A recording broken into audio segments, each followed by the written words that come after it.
Hello and welcome to Camp Xbox, where we talk about all things Xbox from the original to the Series X, and in today's video we're diving into Thrillville, a thrilling theme park simulation game released on November 21st, 2006 for the PS2, PSP, and Xbox, and it is completely backwards compatible on the Xbox Series X, where all footage is captured today. It was published by LucasArts and developed by Frontier Developments. Thrillville offers a unique experience for both kids and enthusiasts of the theme park simulation genre. This is unlike the wildly popular and one of the best games ever made, Roller Coaster Tycoon, which got an Xbox port that I'd love to talk about at some point. This was more aimed towards children, and it offers a lot more than just theme park building and management. It allows you to talk to your guests and play all of the games available within your park. Thrillville was an ambitious game at the time, and I recently beat it and wanted to give you a rundown on the game and how I felt about it. From personal experience, at a very young age, I was always interested and loved theme parks. I have a love for a lot of things, but up there with all of my passions are amusement parks. My local theme park was Kings Island in Ohio, and I have many incredible adventures and memories there, and grew up enjoying the many rides it had to offer. Couple this with memories of seeing my mom and dad playing the original Roller Coaster Tycoon on PC, and all I wanted to do was play it. And when I finally did, that game series, especially the first two, grew into some of my favorite games, which the second one is one of the greatest games ever created in my mind, and I highly recommend checking it out. And it was my first experience of playing a game like this that was a simulation management game, and it really helped spur my love for theme park simulation titles. I remember hearing about Thrillville when I was younger, and how it was from Frontier who made the third Roller Coaster Tycoon entry, and I was excited. I remember following its release and eventually picking it up for, well, not the Xbox. Funny enough, I actually got it on my PSP at the time, and I loved it. I spent many hours on it as a child, and it does hold a sort of nostalgic place in my heart. But today, I want to try to experience it as something new, many years out from those first original experiences. So the big question is, what makes Thrillville stand out amongst its theme park simulation peers? I mean, of course it has the pillars of roller coasters, ride building, and overall management of profits, but I think with Thrillville we get a simpler version of that. It's easily accessible to kids and teens. In this, I do think we lose a lot of the creativity of a true sandbox experience, but they pump this game up with so many mini games and other odd elements to make it stand out, even if we don't get a pure theme park building experience we might get from other games in this genre. First of all, a weird element is that there is a story here. It isn't crazy substantial, but it does a good job of getting a nice through line through all the parks you unlock. In Thrillville, you have been contacted by Uncle Mortimer, who looks exactly like Dr. Brown from Back to the Future.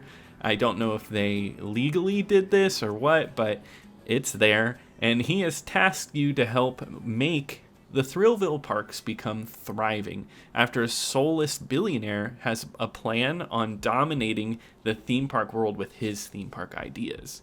In each level, you have to do a certain amount of missions to unlock the next level to eventually defeat the rival company.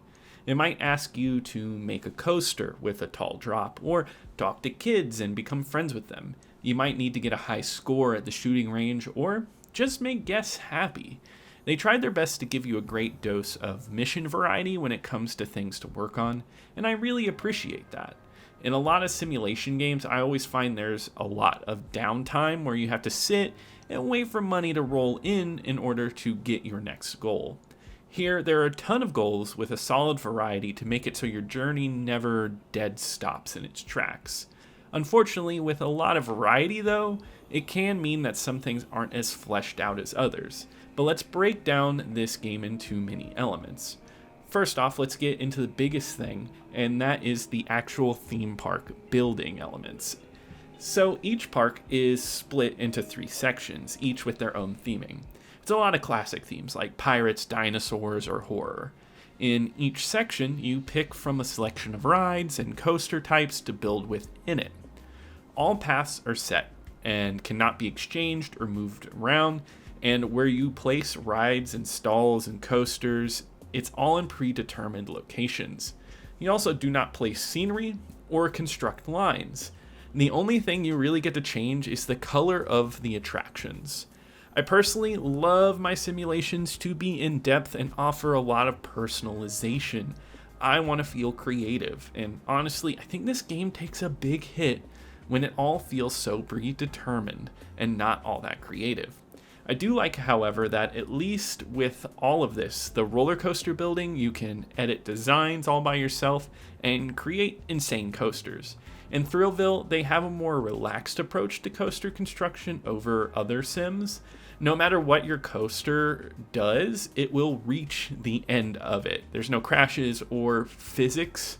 Really, everything can be finished and there's no need of a lift hill. I won't say it's the most in-depth coaster creation, but I could see this working for kids or people who don't want to really think about physics when building a roller coaster. I honestly had a lot of fun creating insane contraptions that would kill anyone if they rode it in real life. The fact that you could ride it as well was also a fun addition to make your creation come to life. So I think the coaster building is there. I do like the variety of rides, but it would have been really nice to customize the actual layouts of these parks to make a more personal feeling over such a hand-holdy approach. The second big thing this game promoted was that you could free roam the parks and do whatever you want in them. That is something I've always wanted to do within my original Roller Coaster Tycoon games. I just want to see my park from the ground level, and here we get that experience. With this, we gain the ability to speak to guests and converse with them and become friends or sweethearts with them. And I'll be very honest, this part is probably the weakest element of the game. I get they are pulling from a Sims-style simulation feeling, but it's way too simple to be enjoyable. All you have to do is find out what topics the other person likes from a broad pool of topics like food or history, and then you just go to that choice each time and you repeat it over and over until they like you. It's boring and a chore. It adds no fun to this game whatsoever. I honestly found myself skipping missions that were tied to befriending people. It was an unfleshed out portion of the game. The only enjoyment you might get is that you can one-on-one challenge these people to mini-games, and you can choose to do that over talking, and I would say that is the much better choice here. Now, let's get into kind of the final huge element of this game, and that's the mini-games. The variety and amount available is really surprising. You have first-person shooter levels, racing levels, rhythm games, and many, many more. One of my favorites is a gauntlet knockoff that's played top-down, and you go through levels and beat up monsters. I will say some of these minigames are weak, but a surprising amount of them are quite fun. I really love that you can actually race on the racetracks that you build, adding a nice touch of personality to the minigames. And it's the same with the mini golf courses. I think most of the minigames are fairly fine-tuned, and I appreciate how much they put into these minigames here. I can't help to think that they focus more on the minigame elements than anything else within this game though. Some of these games like the side-scroller Sparkle Island have a full beatable story within this game. You can play this game just for the minigames like a party game with other people, and I think that adds a new dimension to the whole experience. It feels more like a game to get together with the family and play over a simulation park game. One thing that I really don't like in this game though is the music. It really stinks of kids bop level music from 2006. Just very bland and boring licensed songs, and they play over and over. It's really funky, but there's a song in here that's called Suddenly I See that if I hear to this day, I get a flood of memories back of this game. Graphically, I think this game looks good too.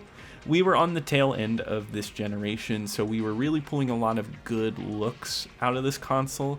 It's not realistic, but I think it has a cute, cartoony looking style that works well for a family game.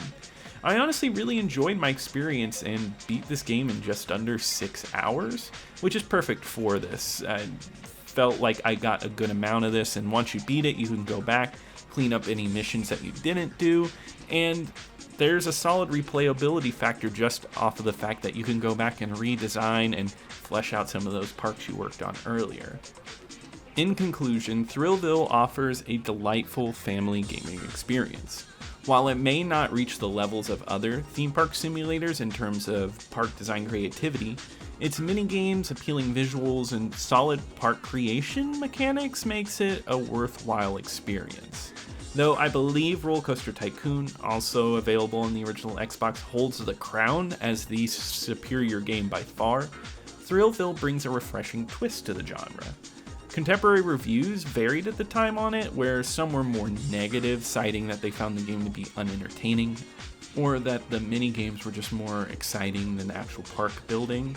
But some were extremely positive, much like in this issue of the official Xbox magazine, where Thrillville received an 8 out of 10 from them, which is a little higher than what I would give it. They love the creativity of this one and all that it had to offer. I honestly find myself somewhere close to positive, but there's still some negatives here that stop it from being a truly amazing game. On my ranking list of original Xbox games, Thrillville comes in at number 30. It offers more replayability than Ford Racing 2 in my opinion, but falls short compared to Sega GT's standout racing experience. If you enjoyed this review though, be sure to like and subscribe for more content. Comment below if you have any memories with this or if you have any recommendations. I would love to hear from you. But thank you for joining us today, and I'll see you here next time at Camp Xbox.